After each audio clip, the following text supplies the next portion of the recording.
आदिपूर्वं यो वै वेदांस प्रगणोति तस्मै तं हदेवम् आत्मबुद्धिप्रकाशं मुमुक्षुर्वै शरणमहं प्रपद्ये। वैदिक दिव्यज्ञान प्रतिष्ठानमा सबैजनालाई हार्दिक स्वागत तथा अभिनन्दन गर्दै अब यो श्रीमद् भगवत गीताको द्वितीय अध्याय अन्तर्गत आजको विषयलाई प्रस्तुत गरिन्छ, जसमा चाहिँ यहाँ ग्रन्थकारले बताउनुहुन्छ जस्ता प्रकारले कुनै पनि घरमा कन्याको विवाह गरेर त्यो कन्यालाई पराई घर पठाएपछि, त्यसलाई अन्माइसकेपछि कि कन्याले सम्पूर्ण रूपले आफ्ना पतिका घरलाई नै आफ्नो घर सम्झेर आफूलाई त्यसमा समर्पण गर्दछन्। सबै पूर्ण जीवन उनले त्यसमा समर्पित गर्दछन्। त्यस्तै प्रकारले ब्रह्मज्ञानी यतिको जो प्रज्ञा छ, बुद्धि, त्यो पनि ब्रह्मज्ञान सम्पन्न भएर देह, प्राण र इन्द्रिय समूह सबैलाई छोडेर, सबैप्रतिको चिन्तालाई छोडेर, टाढैबाट त्यागेर सच्चित आनन्दैका रूप सरस्वरूप एक परब्रह्मको नै आश्रित भएर त्यो एकको अवलम्बन गर्दछ र त्यसैमा रहन्छ। त्यही ब्रह्ममा, परमात्मामा नै क्रीडा गर्दछ, त्यसैमा आनन्दित हुन्छ, त्यसैबाट सन्तुष्टि हुन्छ, हर्ष गर्दछ। यस प्रकारले अरूको केही सुन्दैन पनि, अरू कुरो देख्दैन पनि, अर्को विषय मनन पनि गर्दैन, अर्को विषयलाई जान्दैन पनि, केवल एक अद्वितीय ब्रह्म चैतन्यलाई छोडेर अर्को सुन्दैन पनि, जान्दैन पनि, मनन पनि गर्दैन, सोच्दैन पनि, चिन्तन पनि गर्दैन, सदैव ब्रह्मस्वरूपले नै स्थित रहन्छ। र यस्ता प्रकारले जुन साधकको, जुन यतिको प्रज्ञा ब्रह्ममय भएको छ, उसैले विदेह मुक्ति प्राप्त गर्दछ, विदेह मुक्तिको परम आनन्दलाई प्राप्त गर्दछ। अन्य प्रकारले हुँदैन।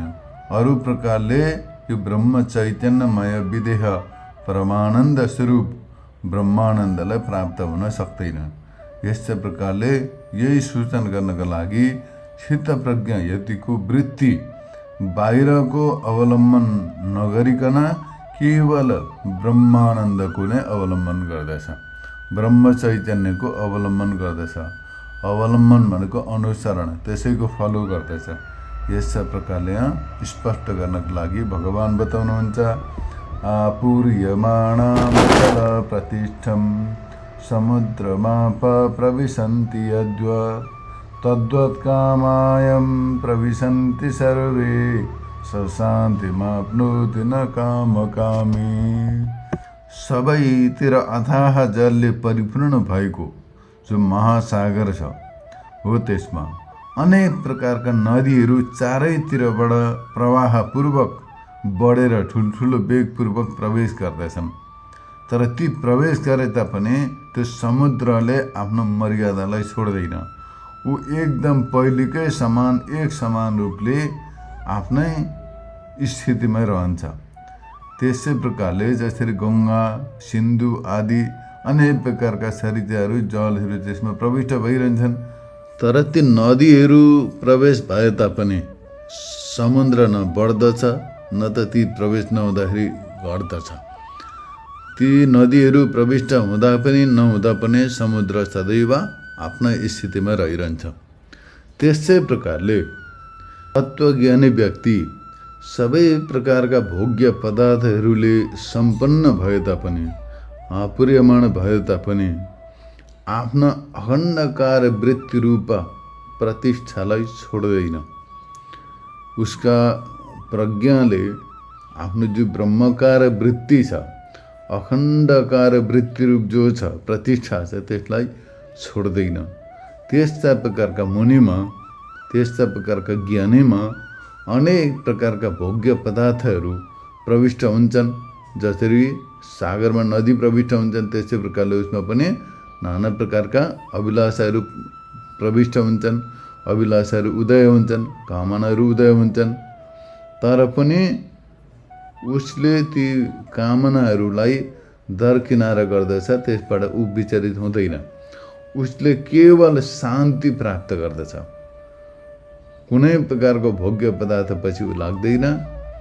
उसको अखण्डकार जो ब्रह्ममय वृत्ति जो छ, ब्रह्मकार वृत्ति जो छ त्यसलाई छोड्दैन। केवल ब्रह्मकार वृत्तिमा ब्राह्मी स्थितिमा रहिरहन्छ। उसमा ती अनेक प्रकारका भोग्य कामनाहरू उत्पन्न भए तापनि, पदार्थहरू प्रविष्ट भए तापनि ऊ विचलित हुँदैन। उसैले मोक्षलाई प्राप्त गर्दछ। विषयको अभिलाषा राख्नेवाला व्यक्तिले शान्तिलाई प्राप्त गर्न सक्दैन। जसले विषयको अभिलाषा राख्दछ, विषयको इच्छा राख्दछ भने उसले शान्ति प्राप्त गर्न सक्दैन। जो केवल ब्रह्मकार वृत्तिमा प्रतिष्ठित रहिरहन्छ, केवल ब्रह्मचिन्तनमा संलग्न रहिरहन्छ, उसैले मात्रै परम शान्तिलाई प्राप्त गर्दछ। यस्ता प्रकारले यहाँनिर यसको भावार्थ बताइयो। अब यसलाई व्याख्याद्वारा बुझिन्छ। अब सागरमा, समुद्रमा गङ्गा, नर्मदा, गोदावरी, कृष्णा, कावेरी, सिन्धु आदि यस्ता विशाल विशाल नदीहरू प्रविष्ट हुन्छन्। ती नदीहरूका सैकौँ अति विस्तृत प्रवाहद्वारा त्यो समुद्रमा प्रविष्ट हुन्छन्।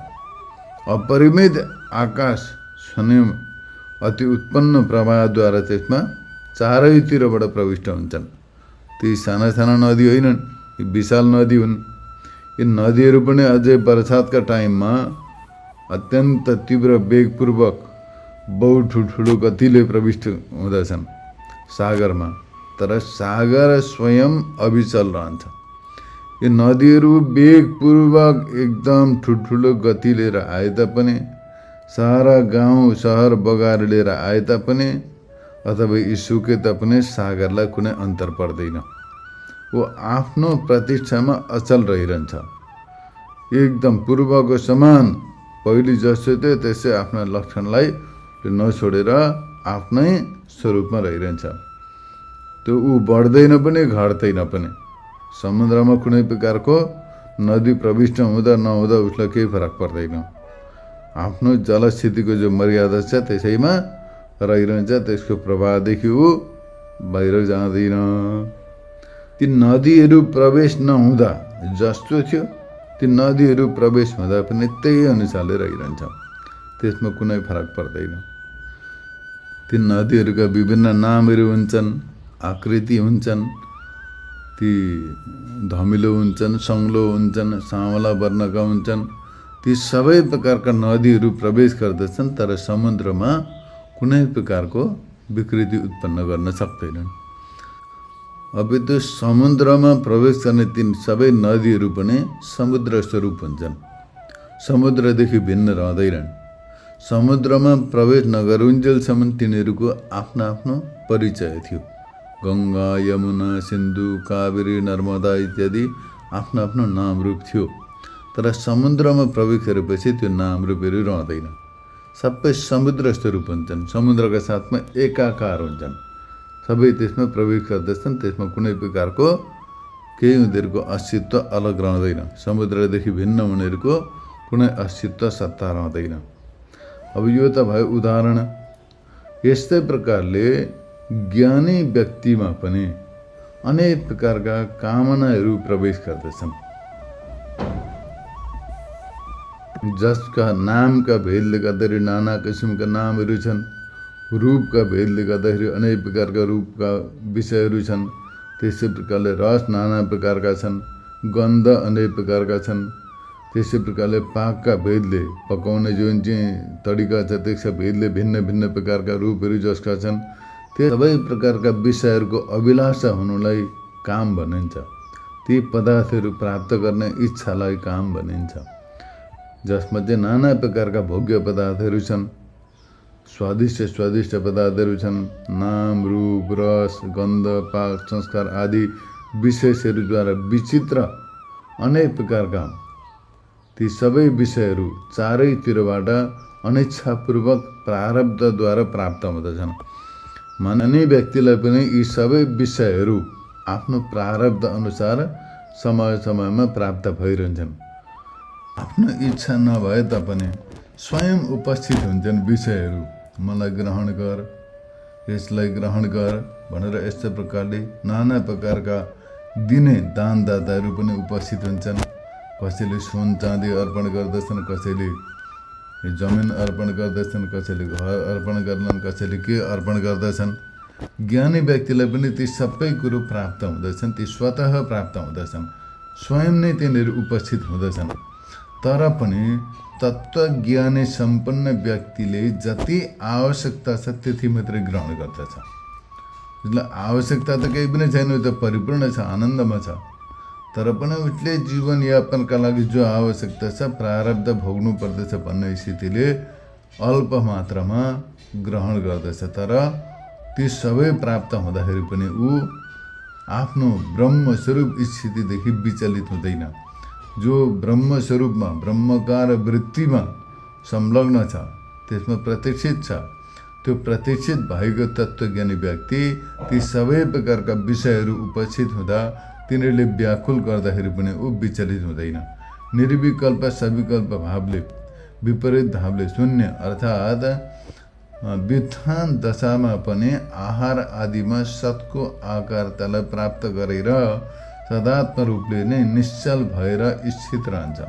अखण्डकार वृत्तिमा जसको प्रतिष्ठा यानि स्थिति छ, ऊ अचल प्रतिष्ठा हुन्छ, ऊ अचल प्रतिष्ठा छ। तो एक अद्वितीय ब्रह्म चैतन्य हो, तो ब्रह्म चैतन्यमय वृत्ति छ, उसको विषयकार वृत्ति छैन। ऊ तो विषयकार वृत्ति रहित अचल प्रतिष्ठा, अचल एक अद्वितीय ब्रह्म चैतन्य स्वरूप वृत्तिमा संलग्न रहन्छ। त्यसबाट कहिले पनि बाह्य स्थितिमा जाँदैन, त्यसैमा रहन्छ। कुनै प्रकारको विकल्प नगरेर समाधि निष्ठाद्वारा विपरिणाम रहित अन्तःकरणयुक्त हुन्छ। यस प्रकारले यहाँनिर बुझ्नु पर्दछ। माने उसको अन्तःकरण एक अद्वितीय ब्रह्म चैतन्यदेखि अतिरिक्त अन्यमा संलग्न रहँदैन, अचल प्रतिष्ठित हुन्छ, सदैव परिणाम रहित, विकल्प रहित, चिन्ता रहित, शोक रहित एक अद्वितीय ब्रह्मानन्दमा प्रतिष्ठित रहन्छ।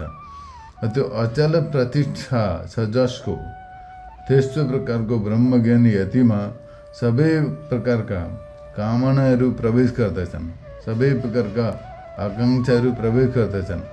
यानी जुन चाहिँ ब्रह्म निष्ठालाई प्राप्त भएर सबै विषय चित भाव प्राप्त भएर अध्यात्म दृष्टिले लीन भएर आफ्ना नाम विशेषलाई, रूप विशेषलाई र गन्ध विशेषलाई, भाग विशेषलाई, संस्कार विशेषलाई र रुचि विशेषलाई छोडेर, यी सबैलाई छोडेको छ उसले, कुनैसँग केही मतलब छैन। छोडेर जसरी समुद्रमा प्रविष्ट भएका महानदीहरूको जल समुद्र भावलाई प्राप्त हुन्छन्, त्यसै प्रकारले ऊ स्वयं ब्रह्म भावलाई प्राप्त हुँदछ। जति पनि ब्रह्मज्ञानी व्यक्तिमा सब प्रविष्ट हुन्छन्, जो जो उदय हुन्छन् उसको अन्तःकरणमा ती सबै ब्रह्मकार हुन्छन्। त्यसमा अर्को आकारले त्यहाँ असर गर्नै सक्दैन। एक अद्वितीय ब्रह्म चैतन्यको अनुभव भएपछि जे पनि उदय हुन्छ, जो दृष्टिगत हुन्छ, जो प्राप्त हुन्छ, त्यो सबै ब्रह्मकार हुन्छ, सबै ब्रह्मस्वरूप हुन्छ, त्योदेखि भिन्न छैन। जस्ता प्रकारले समुद्रमा प्रवेश गरेका नदीहरू सबै समुद्र स्वरूप हुन्छन्, त्यसै प्रकारले ब्रह्मज्ञानीका हृदयमा प्रविष्ट त्यहाँ उदित सबै विषयहरू ब्रह्मस्वरूप हुन्छन्, त्योदेखि भिन्न रहँदैनन्। यो अर्थ हो। यस्ता प्रकारको लक्षण सम्पन्न ब्रह्मज्ञानी व्यक्तिले परम शान्तिलाई प्राप्त गर्दछ। मतलब अविद्या जनित जो प्रपञ्च छ, त्यो प्रपञ्च विलय हुन्छ, उसका दृष्टिमा प्रपञ्चको अस्तित्व रहँदैन। उसले विदेह मुक्तिलाई प्राप्त गर्दछ, ऊ विदेह मुक्त हुन्छ। अनेक प्रकारका कामकामी हुँदैन। कामकामी भनेको कामनाको अभिलाषा राख्ने, जो कामहरूलाई यानि विषयहरूलाई चाहन्छ त्यसलाई कामकामी भनिन्छ। विषयहरूको अभिलाषा राख्नेलाई, विषयको चिन्तन गर्नेलाई, विषयको चाहना राख्नेलाई कामकामी भनिन्छ। हो त्यस्ता कामकामी व्यक्तिले परम शान्तिलाई, मुक्तिलाई प्राप्त गर्न सक्दैन। ऊ विदेह मुक्तिलाई प्राप्त गर्नमा सक्षम हुँदैन, सफल हुँदैन। तर जो कामकामी छैन, जो ब्रह्म दृष्टि सम्पन्न छ, ब्रह्म भाव सम्पन्न छ, सबै प्रकारका प्रारब्ध अनुसार उपस्थित भएका विषय भोगहरू प्रति पनि ऊ आकाङ्क्षा रहित रहन्छ। केवल जीवन निर्वाहको आवश्यकता भरिको त्यसबाट ग्रहण गर्दछ, बाँकीलाई अनदेखा गर्दछ भने हो। त्यस्ता प्रकारका स्वयं तृप्त ब्रह्मज्ञानी ब्रह्मनिष्ठ व्यक्तिले मात्रै परम शान्ति परमानन्दलाई प्राप्त गर्दछ, अरूले प्राप्त गर्न सक्दैनन्। यस्ता प्रकारले यहाँनिर बताइएको छ। त्यो विषय पुरुष जो कामकामी छ, विषयलाई चाहना राख्ने जो व्यक्ति छ, त्यो विषयलाई चाहना राख्ने व्यक्ति, विषयको चाहना गर्ने, विषयको अभिलाषा राख्ने व्यक्तिले स्वयं कैवल्यको कारणभूत ब्रह्मनिष्ठा रूप स्वधर्मलाई त्यागेर अनात्मामा आत्मभाव प्राप्त गरेर भोक्ता भएर सुक्तिकामा रजतको समान, मरुमा जलको समान अद्वितीय ब्रह्ममा अविद्यमान नै द्वैतको कल्पना गरेर म भोक्ता हुँ, यो भोग्य हो, यस्तो प्रकारको मिथ्या अभिसन्धिद्वारा बाह्य वासनाहरूले असतमा अहमता र ममताको अभिनिवेशले बद्ध भएर यो रम्य हो, यो दृष्ट हो इत्यादि भेद बुद्धिले गर्दाखेरि नाम रूप आदि विशेष विभागद्वारा पदार्थहरूलाई ग्रहण गर्दछ। जो अज्ञानी व्यक्ति छ, जो विषयलाई चाहने व्यक्ति, त्यो विषयलाई चाहने व्यक्तिले के गर्दछ त भन्दा अनात्मामा आत्मबुद्धि गर्दछ, अनित्यमा नित्य बुद्धि, असतमा सद्बुद्धि। त्यस कारणले गर्दाखेरि जो यस्ता प्रकारले रज्जुमा सर्प बुद्धि, मरुभूमिमा जल बुद्धि, यस्तो प्रकारको मिथ्या धारणाले गर्दाखेरि एक अद्वितीय ब्रह्ममा पनि विद्यमान नरहे तापनि द्वैतको कल्पना गर्दछ। एक अद्वितीय ब्रह्म चैतन्यमा द्वैत छैन, तर त्यसमा द्वैत भावको कल्पना गर्दछ र म भोक्ता हुँ, म कर्ता हुँ, यी विषयहरू मेरा भोग्य हुन्, यस्तो प्रकारको मिथ्या अभिसन्धिद्वारा, मिथ्या धारणाद्वारा बाह्य वासनाहरूले, माने बाह्य लौकिक वासना, जगत सम्बन्धित वासना जो छन्, ती वासनाहरूका कारण असतमा अहमता र ममता गर्दछ। म शरीर इत्यादि, शरीर प्राण मन बुद्धि इत्यादिमा म, त्यसै प्रकारले विषयहरूमा ममता मेरोपन, यस्तो अभिनिवेशले गर्दाखेरि बाँधिन्छ र यिनीहरू रम्य हुन्, यिनीहरू मेरा इष्ट हुन्, यिनीहरू मेरा वस्तु हुन्, प्राप्त गर्नुपर्ने छ भनेर यस्तो प्रकारले त्यसमा संलग्न रहन्छ। र भेद बुद्धिले गर्दाखेरि नाम रूप आदि विशेष विभागद्वारा पदार्थहरूलाई ग्रहण गर्दछ। यो मेरो इष्ट हो, यसलाई प्राप्त गर्नु छ, यसलाई पाउनु छ, यस्तो प्रकारले ती पदार्थहरूलाई ग्रहण गर्दछ। त्यस कारणले गर्दाखेरि उसलाई कामकामी माने भेददर्शी भनेर बताइएको छ। त्यस्ता प्रकारको भेददर्शी कामकामी व्यक्तिले शान्तिलाई प्राप्त गर्न सक्दैन, परमानन्द प्राप्त गर्न सक्दैन। यानी देहादिको तादात्म्यलाई प्राप्त भएर जो असत अभिनिवेशले अद्वितीय ब्रह्ममा भेद देख्दछ। ब्रह्म एक अद्वितीय वस्तु, एक अद्वितीय चैतन्य, द्वितीय छैन, अर्को छैन, तर त्यसमा पनि नाना प्रकारका विषयहरूको कल्पना गर्दछ र शरीरसँग तादात्म्य राख्दछ। शरीरै मै हुँ, म देह हुँ, यस्तो प्रकारको धारणा राख्दछ र सबैमा भेद बुद्धि राख्दछ। भेद बुद्धि राख्दछ र नाना प्रकारका कामना अभिलाषा राख्दछ भने त्यस्तो व्यक्तिले परम शान्तिलाई प्राप्त गर्न सक्दैन, सिद्ध हुँदैन। त्यस कारणले गर्दा अविद्याको बिना देह तादात्म्यको पनि सम्भव हुँदैन। यो के हो देह तादात्म्य भनेको? देहसँग सम्बन्ध घनिष्ठता जो छ त्यो देह तादात्म्य हो। शरीरलाई नै म हुँ भनेर मान्नु देह तादात्म्य हो। र शरीरलाई नै म हुँ भनेर यस्तो प्रकारले मान्ने व्यक्तिमा कहिल्यै पनि अविद्याको निवृत्ति हुँदैन। अविद्याको बिना देह तादात्म्य हुँदैन। त्यस कारणले देह तादात्म्य राखेपछि अविद्याको निवृत्ति हुँदैन। अविद्याको निवृत्ति नभएपछि परम शान्ति आनन्द पनि प्राप्त हुँदैन। किनभने अविद्या युक्त व्यक्तिमा नै मुक्तिको अभाव हुन्छ। अविद्यावान व्यक्ति, अज्ञानी व्यक्तिले मुक्ति प्राप्त गर्न सक्दैन। चाहे जति नै त्यसले कर्मकाण्ड गरोस्, जति तीर्थव्रत गरोस्, जति जे गरोस्, तर जहिलेसम्म विद्याद्वारा अविद्या निवृत्ति हुँदैन, अज्ञान निवृत्ति हुँदैन, तहिलेसम्म उसले मुक्ति प्राप्त गर्न सक्दैन। तसर्थ मुमुक्षु व्यक्तिले, मुमुक्षु साधकले कहिले पनि काहीँ पनि देह तादात्म्य युक्त भएर भेद दृष्टि राख्नु हुँदैन। विदेह कैवल्य चाहने व्यक्तिले केवल ब्रह्म दृष्टि सम्पन्न रहनु पर्दछ। यस्ता प्रकारले यहाँनिर बताउनु भयो। पूर्व श्लोकद्वारा र यो श्लोकद्वारा सबै स्थितिमा ब्रह्मज्ञानी व्यक्ति यदि ब्रह्मस्वरूपले ब्रह्ममा नै स्थित रहन्छ, ब्रह्ममा नै स्थित रहनु पर्दछ, अनात्मामा कहिले पनि स्थित हुँदैन। यस्ता प्रकारले बताइयो। यस्ता प्रकारले अर्जुनले जो प्रश्न गरेका थिए, और ब्रह्मज्ञानी व्यक्ति, स्थितप्रज्ञ व्यक्ति कसरी चल्दछन्, कसरी बस्दछन्, उनीहरूको स्थिति कसरी हुन्छ भनेर जो प्रश्न गरेका थिए, त्यसको उत्तर यहाँ भगवानले स्पष्ट रूपले दिनुभयो। र यस्तो प्रकारले आजको विषय निरूपण गरियो।